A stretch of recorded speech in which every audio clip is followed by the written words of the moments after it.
Today I'm in Chesterfield, the market town of Chesterfield in Derbyshire, United Kingdom, and I've come out to do some filming, not because I'm fed up of beautiful landscapes, I love beautiful landscapes, but because I want to try some different things as well, something with a bit more atmosphere, a bit more character.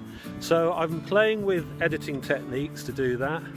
I'm also playing with videoing or filming different places other than just these beautiful landscapes of the Peak District National Park. Now, I have a problem, which is I'm a working man. I don't have unlimited time to fly, and I'm plagued, absolutely plagued by the weather changing. And today it actually feels like quite a calm day. So you think, okay, I'll go out, I'll do some filming and it'd be great. But there's a big problem with today, and that is gusts. The wind goes from being completely calm to having this massive gust of wind in seconds without any warning whatsoever. And that causes me a problem flying the drone, because if I get close to something and there's a sudden gust, the drone can crash, I've lost it. And I love my drone too much for that.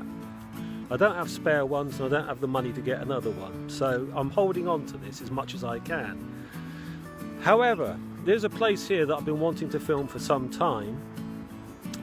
It's to do with Robinsons, a big company, Robinsons, that used to be very much centred in Chesterfield, but they've got a lot of property here now that's just going to rack and ruin. But it makes them so interesting to look at.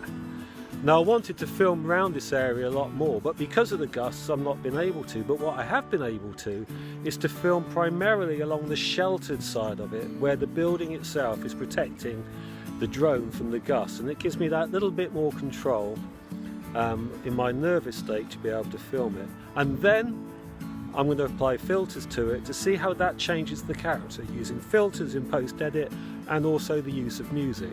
And I'm doing that to this one and also to an abandoned farm that's also going to be in this video.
Yeah.